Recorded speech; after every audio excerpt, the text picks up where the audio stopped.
Fair use CBS 2 predicts such a tribunal.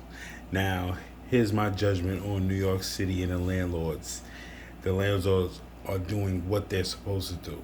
They're trying to get at least 100 grand a month in these fucking rental apartments that they're giving out. See, if the pandemic didn't teach you anything, it taught you to have your own and be an owner. Because the way this shit is turning out, they want everyone out. Check out this broadcast. If you thought New York City rents couldn't go any higher, it has. CBS 2's Natalie Duddridge reports the average monthly rent in Manhattan has hit a record $5,000 a month, and everyone's struggling to pay it. Ridiculous. It's crazy right now. It's insane. We bumped into Mike Diaz just as he was rushing to see an apartment in Hell's Kitchen to beat the other bidders. What's the price you're looking at? We're trying to send it for pay, hopefully. This couple just moved from the West Coast to New York and say they're priced out of one bedrooms, so they're looking at studios. Even that is a challenge. Our budget is around $3,500, so it's been pretty hard to find anything. According to a report by Douglas Elliman, a one-bedroom reached a record average of $5,058 in June, up even more in July to $5,113. That's $1,000 more than a year ago. I've never seen these prices, and also the desperation for people to really find somewhere to live. Melinda Sakari with Douglas Elliman says she expected once pandemic discounts were over, tenants wouldn't be able to afford rent and move, but many, despite massive increases, stayed. This as workers returned to the city, and for the last 8 months, the vacancy rate dropped under 2%. Add to the mix a lack of new builds. Nothing has been built for the last 3 years because of the pandemic. Nothing's been built? That's a lie. I live in New York City. Everything's building up. Real estate developer Sam Liebman predicts prices. They're selling everything to the city so they can make dope fiends living there. And there's more demand, the prices are just going to keep going up. Remember, those are free market rents, so the landlord can basically charge what they want. If you're looking for a discount, experts say moving to Brooklyn or Queens could still score you some savings. Average rental in Brooklyn was $3,883 in July, while it was $3,426 in Queens.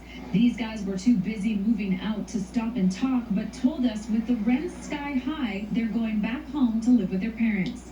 In Hell's Kitchen, Natalie Duddridge, CBS 2 News. Housing experts predict that. Predicts Decision Tribunal. You already know. You're judged. How can someone afford rent in New York City if a one-bedroom apartment is going for $5,000 in Manhattan and a one-bedroom is going for in Queens and Brooklyn for $3,883? I believe that's the number that they quoted. It's insane. Make it make sense, Biden. You did this. You caused the crash for your Ukraine and Russia amenities that you need to push forward, and the Taliban taking over Afghanistan. But you did not live for the American people. You told blacks, talk to me when you're finally in office. You pushed other supporters out of the way for your own agenda. Hochul, the governor that stands in the point of New York, you need to vote for Andrew Giuliani.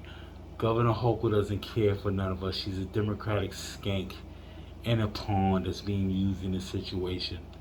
The tenant landlord laws are awesome in New York, but you need to understand, if you do not have a rent stabilized apartment, they will charge you the maximum.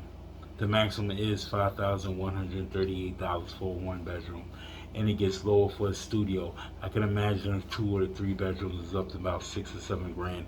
Manhattan takes the cake again for its bullshit. How can anyone live here?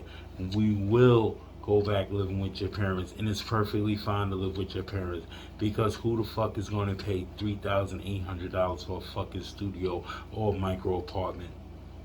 No one should be able to live like that. And the landlords are being squeezed too by the government, because when they make their money, it is tax-free, but they do pay other incentives to keep themselves tax-free. Everything is a cycle. I call it the hamster wheel. The hamster wheel doesn't stop spinning. It just keeps everyone on it until they decide if they want to get off of it. How can you survive in New York City? That's why everyone's causing licks, jumping cabs, or jumping turnstiles.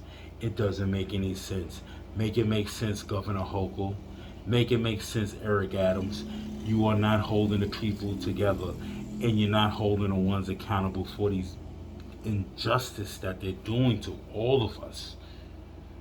Prediction Center Tribunal. I find all landlords guilty for the situation at hand. I find Governor Hochul guilty for letting this surpass. I find Mayor Eric Adams guilty for just worried about outside eatery cabana areas instead of just facing the problem at hand. Crime, the rent is too damn high. Live your life and try to be part of the great exodus of New York. Prediction Center Tribunal. There's no other.